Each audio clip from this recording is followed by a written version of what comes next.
Hello students, welcome back to your own channel Digitonus, your gateway to digital education.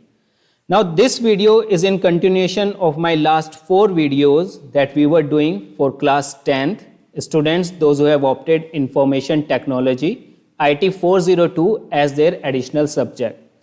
Okay, in the last 4 videos we were discussing about the unit 3, that is relational database management system, where we have discussed the theoretical and the practical part. In last part, that is part 4 of the video of the unit 3, we were discussing about the SQL commands, and we have learned 2 commands, that is how to create a table and how to insert the records in the table. Now in today's video we are going to learn the leftover commands, that is the select command, okay, then how we can fetch the data from the table using the where clause, okay, then order by clause, and then last one is update command. Fine. So let's start with the video tutorial.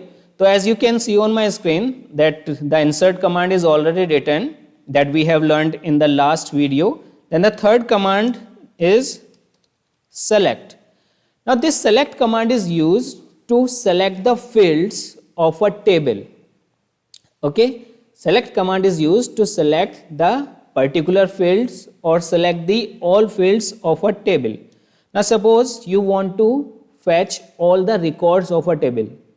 After inserting the values into the table using the insert command, you want to display all the records from the table. यानी जितने भी आपने records enter किए हैं, जो values enter किए हैं, वो सब आपको display करानी है. So for that, what command you need to do?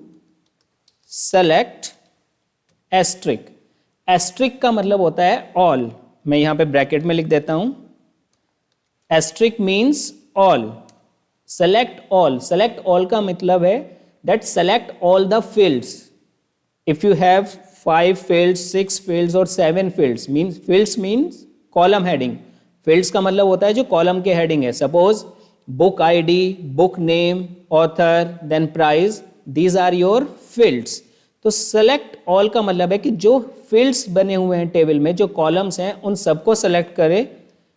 Okay, select all from book. Okay, book means the name of the table. Select all, सारे fields select करें from कहाँ से, किस टेबल से सेलेक्ट करने हैं? Book. Book is the name of the table. Fine. अब जब आप इस क्वेरी को रन करेंगे, when you run this query, तो जितने भी रिकॉर्ड्स आपके हैं टेबल के अंदर, that all will get displayed. Fine. Now if you want to display specific field, यानी मुझे सारे फील्ड नहीं डिस्प्ले करने हैं, मुझे सिर्फ 2 फील्ड डिस्प्ले करने हैं, 2 कॉलम डिस्प्ले करने हैं टेबल से, तो उसके लिए हम क्या यूज करते हैं? We use the query that is select then name of the field. Suppose book ID comma book name comma price, okay, from book. यानी अगर आपको लिमिटेड फील्ड्स डिस्प्ले कराने हैं, ओके, उनकी जो रिकॉर्ड्स हैं, उनकी जो वैल्यूज हैं वो डिस्प्ले कराने हैं, तो you will write the specific field name, okay, separated by comma symbol. यानी अगर मल्टीपल फील्ड्स हैं, आपको 2 या 3 फील्ड डिस्प्ले कराने हैं सिर्फ टेबल में से, तो you will write the specific field name like I have written here, that is book ID, then book name and price. I want to display only these 3 fields from the table book. Okay, then you have to write the multiple fields and separated by the comma symbol. Fine. So let's take the practical view of these 2 commands. So for that I am opening my SQL database. Okay, so in that we have recently created the database. Show databases. Sorry.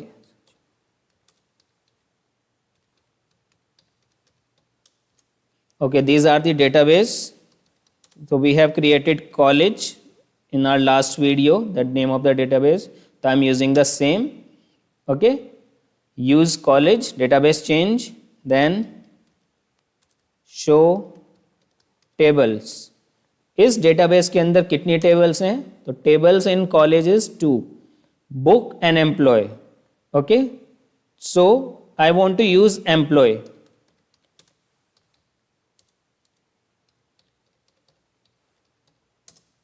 ये मैंने एक table बनाई हुई है, name of the table is employ, और employ के अंदर कुछ फील्ड्स हैं, employ ID, employ name, employ department, then designation, salary and joining date. Okay, अब मुझे क्या करना है, जितने भी रिकॉर्ड इस एम्प्लॉय टेबल के अंदर मैंने एड ऑन किए हैं, जितने भी रिकॉर्ड्स हैं इसके अंदर, मुझे सारे डिस्प्ले कराने हैं। तो for that what command I will use? Select asterisk. Asterisk means all, select all from किस टेबल से? Name of the table is employ. मैंने यहां पे लिखा select all, okay, from table employ, यानी सारे फील्ड सेलेक्ट कर लें। सारे field means employ ID, employ name, employ department, employ designation, employ salary and joining date. सारे फील्ड सेलेक्ट हो जाएं किस टेबल से? एम्प्लॉय टेबल से। And when you press the enter key, now see all the records, there are total 7 records, वो सारे records आपके सामने डिस्प्ले हो गए हैं। So this is the command if you want to display all the records of a table. Next we have learned if we want to display the limited fields, यानी अगर हमें कुछ limited fields display कराने हैं तो उसके लिए हम क्या लिखेंगे? यानी यहां पे मैं सिर्फ चाहता हूं select EMP name, सिर्फ employee name, employee designation, employ salary. यानी मैं डिस्प्ले कराना चाहता हूं सिर्फ 3 fields, employee name, employee designation and employee salary. Okay, कहां से डिस्प्ले कराने हैं? From employee. किस टेबल से डिस्प्ले कराने हैं? From table employee. तो when we will run, okay we have written ENP, sorry for that, it is EMP। तो when we will run this command, you will see that only the limited records, only the limited fields are getting displayed. EMP name, EMP designation and EMP salary. So these two are the commands we are going to use to display the total records or to display the specific records from the table. Okay, next is like in our table we have a column that is employee salary.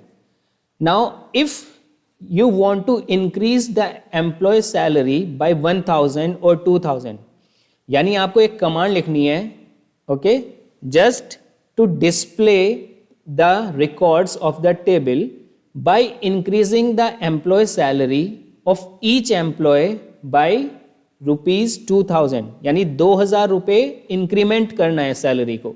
Then how you are going to do that part? For that, suppose same ले लेते हैं, select employee name, employee designation, employee salary. Okay, अब employ salary के बाद जब हमें increment लगाना है तो हम क्या करेंगे, we will write here plus 2000. यानी अगर एम्प्लॉय सैलरी में हमें हर एम्प्लॉय की सैलरी में 2000 का इंक्रीमेंट लगाना है तो हम क्या लिखेंगे, we will write here select employ name, ये फील्ड्स हैं, आप सेलेक्ट ऑल भी लिख सकते हैं अगर सारे फील्ड आपको डिस्प्ले कराने हैं, EMP name, EMP designation, EMP salary plus 2000 from employ. Okay, इसका मतलब है कि जो भी हमारे एम्प्लॉयज हैं उनकी सैलरी में कितना इंक्रीमेंट हो जाएगा, of rupees 2000. Now you can see, compare both the tables, this one in which the Amit, that is the employee, is having salary of 25,000, but after increment, the command which we have written, that is EMP salary plus 2000, now the new salary is 27,000. यानी हर एक की salary में अब क्या हो गया है, 2000 का increment. Same if you want to reduce, अगर आपको डिक्रीज करनी है सैलरी, ठीक है ना, for that what you are going to return, instead of this plus sign you will use minus. Okay लेकिन ये माइनस किस में से होगा? This will not get minus from the salary after increment, यानी ये माइनस होगा जो आपकी ओरिजिनल सैलरी थी। अमित की ओरिजिनल सैलरी 25,000 थी, उसमें इंक्रीमेंट हुआ 2,000 का, तो ये 27,000 हो गई। लेकिन अब अगर हम डिक्रीमेंट कर रहे हैं 2,000 का, ठीक है ना, या हम इसको डिक्रीमेंट कर देते हैं 4,000, तो 4,000 will not be deducted from 27,000, वो 27,000 से नहीं होगा, वो किससे होगा? ओरिजिनल सैलरी, यानी 25,000 से डिक्रीमेंट होगा। Now you can C minus 4,000, Amit की ओरिजिनल सैलरी 25,000 थी, माइनस 4,000 होने के बाद वो 21,000 हो गई है। फाइन, ये होता है डिक्रीमेंट के लिए। अगर आपको कुछ वैल्यू कोई, it can be used with any of the field. अगर किसी प्राइस दिया हुआ है किसी प्रोडक्ट का, वो आपको डिक्रीज करना है या इंक्रीज करना है, तो आपको सिर्फ फील्ड का नेम लिखना है जिसके साथ भी आपको वैल्यू को इंक्रीमेंट या डिक्रीमेंट लाना है, and then you will write the value, that is plus 1,000 plus 2,000 या minus 1,000 minus 2,000, that is given to you in the question. Now the next question is, if you want to reduce the salary by half, आपसे कह दिया कि जितना भी product का price है या सैलरी है एम्प्लॉयज की, वो आपको हाफ करनी है। तो उसके लिए हम क्या यूज करेंगे? If you want to reduce the salary to the half, instead of writing plus और माइनस, ओके, तो you will use divide symbol and then 2, यानी जो भी ओरिजिनल सैलरी थी एम्प्लॉयज की, जैसे अमित की सैलरी 25,000 थी, अगर उसको हाफ करना है तो हम क्या करेंगे? EMP salary, name of the field, that can be any as per your question, divided by 2। अब देखिए अमित की जो सैलरी है वो कितनी हो गई है? 12,500, जस्ट हाफ ऑफ 25,000। तो these are the basic commands for the select statement in which you can display the records as per your need. आप चाहें तो सारा रिकॉर्ड, टोटल रिकॉर्ड डिस्प्ले करा सकते हैं, select all from employee, अगर आपको सारा रिकॉर्ड डिस्प्ले कराना है तो ये सारा रिकॉर्ड डिस्प्ले हो जाएगा। If you want to display limited record, okay, अगर आपको लिमिटेड रिकॉर्ड डिस्प्ले कराना है, then write the multiple fields, यानी जो भी फील्ड्स आपको डिस्प्ले कराने हैं उनके name separated by the comma symbol and name of the table. तो सिर्फ क्या डिस्प्ले होगा? Only those particular fields record, okay. If you want to increment और डिक्रीमेंट द प्रोडक्ट प्राइस और any other salary part whatever, then you will use plus after the field name and the value. Negative means minus for decrement and divide by 2 for making the salary or product price just half. Okay, I hope this select command is clear to each and everyone. Now the next command is, that is group by. Group by का मतलब है select all from employee. Group by का मतलब है, जैसे अगर आप यहां पे देख रहे हैं, ठीक है ना, ये कमांड पहले मैं आपको यहां पे समझा देता हूं। फोर्थ कमांड हमारी जो आएगी, that is group by command. अब ग्रुप बाय का मतलब क्या है? Suppose in your table one field is there, that is designation, okay, one field is there that is employ designation. अब एम्प्लॉय का designation, suppose 3 persons are there who are having the same designation, 3 बंदे हैं जो, ठीक है ना, HR manager हैं, या 3 persons are there, 3 employees are there who are the manager, sales manager. तो अगर हमें उसके अकॉर्डिंग उनको ग्रुप करना है, एक साथ सबको डिस्प्ले कराना है, तो we will use this group by, यानी टोटल जो हमारा रिकॉर्ड है उसमें से सिर्फ हमें मैनेजर डेजिग्नेशन के जो एम्प्लॉयज हैं वो डिस्प्ले कराने हैं, तो उसके लिए हम यूज करते हैं ग्रुप बाय। और ग्रुप बाय के लिए हम क्या करते हैं? Select all from table name, table हमारी एम्प्लॉय है, ओके। अब ग्रुप बाय के लिए जब हम यूज करते हैं, ठीक है ना, तो ग्रुप बाय के लिए होता है where, where clause is use, where employ department is equals to, okay, suppose मेरे जो एम्प्लॉय डिपार्टमेंट है HR, ओके, तो दिस इज द कमांड, यानी जो एम्प्लॉय टेबल है उसमें से सारे फील्ड सेलेक्ट हो जाएं, ठीक है ना, लेकिन ग्रुप कैसे होंगे, जो सिर्फ HR हैं, okay, group by HR means जो HR पर्सन है केवल वो रिकॉर्ड डिस्प्ले हो। Now coming to the practical part of this, I am opening my SQL server again. Okay, now see here, that is a table just given to you. यहाँ पे employee department है, okay, this third field of the table. यहाँ पे department sales है, HR है और manufacturing है। तो यहाँ पे मैं चाहता हूँ कि केवल वो रिकॉर्ड डिस्प्ले हो जिनका डिपार्टमेंट HR है, ओके, तो for that what I will right, select all from employee, this is the table name, select all from employee where employee department, EMP department is equals to HR,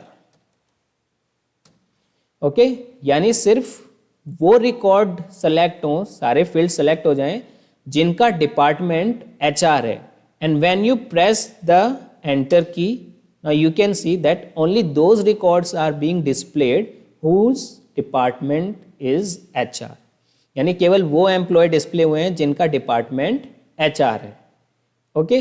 अगर आपको change करना है, suppose मैं चाहता हूं select all from employ where EMP designation is equals to executive, यानी केवल वो एम्प्लॉयज, ठीक है ना, वो एम्प्लॉय रिप्रेजेंट हो जाएं, डिस्प्ले हो जाएं जिनका डेजिग्नेशन एग्जीक्यूटिव है। तो now you can see only 3 employees are there in the company whose designation is executive. तो this where is use for a condition, where clause जो हम यूज करते हैं वो कंडीशन के लिए है। हम इसको ऐसे भी कर सकते हैं, select all from employ where EMP salary is greater than 30,000, यानी केवल वो एम्प्लॉय डिस्प्ले हो जिनकी सैलरी 30,000 से ज़्यादा है। तो no, you can see that only 4 records out of the total 7 records, 4 records are there जिनकी सैलरी 30,000 से अबव है। तो this where clause is use for the condition, यानी अगर आपको कंडीशन के बेस पे कुछ रिकॉर्ड्स फिल्टर करने हैं, then you are going to use this where clause, okay. इसके बाद हमारा आता है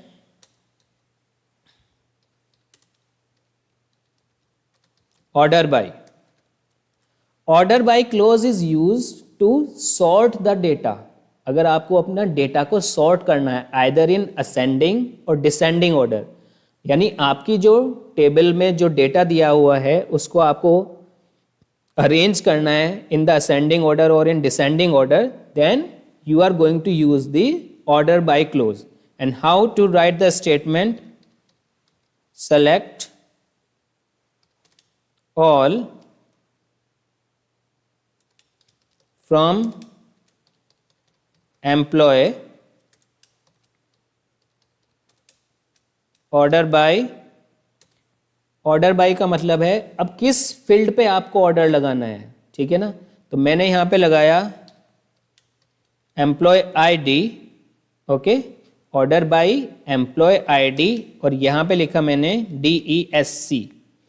अब ये DESC क्या है, sorry, DESC means descending order, यानी सारे जो फील्ड्स हैं वो डिस्प्ले होंगे, लेकिन किस ऑर्डर में होंगे, according to the descending order of the field employee ID, यानी एम्प्लॉय आईडी पे डिसेंडिंग ऑर्डर लग जाएगा, ठीक है। Now take a practical view of this.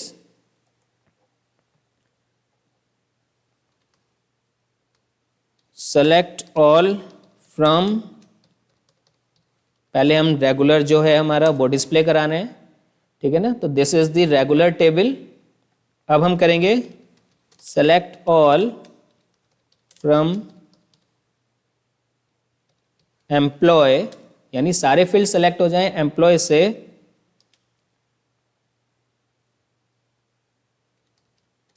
Order by employee ID and that is in descending order. यानी अभी अगर आप ऊपर वाली टेबल देखेंगे तो that is in ascending order, ठीक है ना। अगर डिसेंडिंग ऑर्डर में मुझे डिस्प्ले करानी है तो I will write here DESC and press the enter key. You can see compare both the tables, the above and the below one. ऊपर वाली टेबल में जो है, जो ऑर्डर है that is in ascending order, okay, और नीचे वाली टेबल्स जो है, जो अभी हमने रन की है कमांड, उसके बाद में that is in descending order. यानी 1007 जो है वो फर्स्ट नंबर पे डिस्प्ले हो रहा है। तो अगर आपको अपने रिकॉर्ड्स को सॉर्ट आउट करना है आइदर इन असेंडिंग और descending, then you have to use the order by clause. इसके लिए एक हम ये भी कर सकते हैं, select all from employee, order by EMP name ascending. यानी अब मैंने जो सॉर्ट फीचर लगाया है वो किस पे लगाया है, एम्प्लॉय नेम, ओके। तो जितने भी हैं मेरे, अब आप देखेंगे ABCD यानी A to Z वाला जो ऑर्डर है वो फॉलो हो रहा है पर्टिकुलर। तो ऑर्डर बाय किस लिए यूज करते हैं हम, order by clause is use if you want to sort out any of the field of your table either in ascending और डिसेंडिंग। ये हम किसी पे भी लगा सकते हैं, इट इज नॉट नेसेसरी कि आप सिर्फ ये किसी एक पर्टिकुलर फील्ड पे यूज कर सकते हैं order by clause, but you can use it on any of the field. Fine. Now the last thing come that is update. अब जो हमारी लास्ट कमांड है that is update. Now this update command किस लिए use करते हैं, update command is use if you want to modify some value of your existing table. यानी table के अंदर जो ऑलरेडी वैल्यू आप डाल चुके हैं, जो रिकॉर्ड ऑलरेडी आपने फिल कर दिया है, अगर वहां पे किसी पर्टिकुलर वैल्यू को आपको मॉडिफाई करना है, चेंज करना है, in that case we use the update statement. For example अभी मैंने जो टेबल बनाई है उसमें सैलरी है, ठीक है ना। I want to modify, make the changes in the salary of a specific employee. मुझे एक एम्प्लॉय की सैलरी को चेंज करना है, ठीक है। तो हम वो चेंज कैसे करेंगे, हम चेंज करेंगे with the help of update. तो अपडेट का जो सिंटैक्स है वो मैं आपको बता देता हूं। अपडेट टेबल नेम, किस टेबल को अपडेट करना है, update is the statement and then after that you will write the name of the table. तो हमें किस टेबल को करना है, एम्प्लॉय, हमें एम्प्लॉय टेबल को अपडेट करना है। इसके बाद में हम यहां पे क्या लिखेंगे, जो वैल्यू हमें अपडेट करनी है, सेट करनी है, तो यहां पे हम लिखेंगे सेट EMP सैलरी। यानी सेट करना है हमें एम्प्लॉय सैलरी को इज इक्वल्स टू कोई भी वैल्यू लिख देते हैं 40,000। यानी set employee salary is equals to 40,000। Employee salary वाला जो फील्ड है उसको 40,000 सेट कर दिया जाए, लेकिन कहां पे, where employee ID is equals to 1003। यानी जिस एम्प्लॉय की ID 1003 है उसकी सैलरी जो भी थी, वेदर इट इज 50,000 और 20,000, एम्प्लॉय जिसकी ID 1003 है उसकी जो पहली सैलरी थी, it can be 20,000 also, it can be 50,000, ठीक है।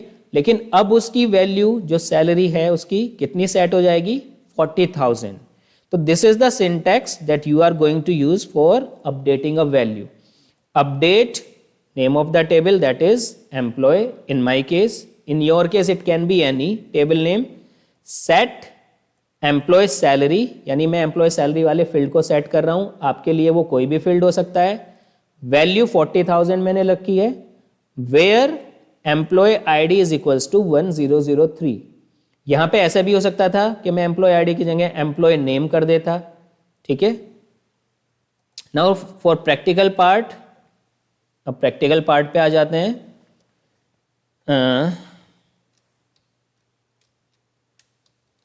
Update employee set employee salary is equals to 40,000 where हमें 1003 की करनी थी, तो 1003 जो हमारा है नमन, ठीक है, उसकी अभी प्रेजेंट सैलरी 35,000 है। तो where EMP ID is equals to 1003। Update करें किस टेबल को? एम्प्लॉय को। Set employee salary is equals to 40,000, यानी एम्प्लॉय सैलरी वाला जो फील्ड है उसमें वैल्यू 40,000 सेट हो जाए। लेकिन कहां पे सेट होगी? वेयर एम्प्लॉय ID, यानी जहां पे एम्प्लॉय ID 1003 है। प्रेस एंटर, क्वेरी ओके, ठीक है ना। रो मैच 1, एक रो मैच हो गई है। चेंज 1, वैल्यू भी चेंज हो गई है।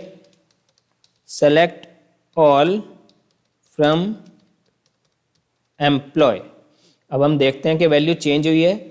अभी जो 1003 की जो सैलरी थी वो 35,000 थी, और अब जो हमने कमांड रन की है उसके बाद में 1003 जो नमन है उसकी सैलरी हो गई है 40,000। यानी अगर आपको कोई भी अपडेशन करना है टेबल के अंदर, then you are going to use the update statement. Okay, take an example. Update employ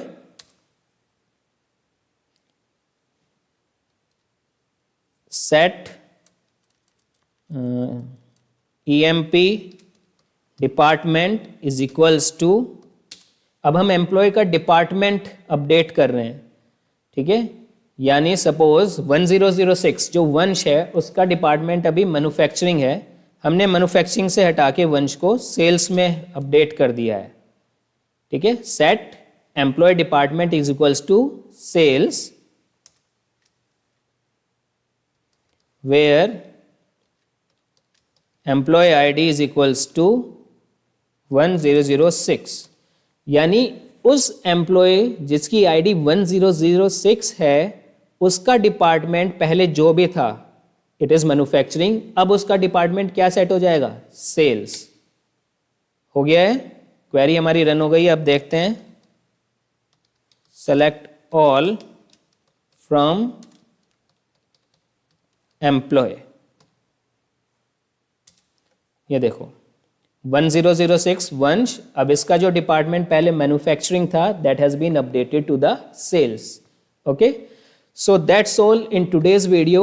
I hope you have learned and enjoyed this video. You have learned all the commands, especially the select command, then grouping of data, then order by if you have to sort the fields record either in ascending or descending order, and the last one is how to update any existing value in the table using the update command. So if you like this video, please give it a thumbs up, and if you are new to this channel, then please subscribe the channel and press the bell icon for more updates and notification. So thank you dear student, thank you so much.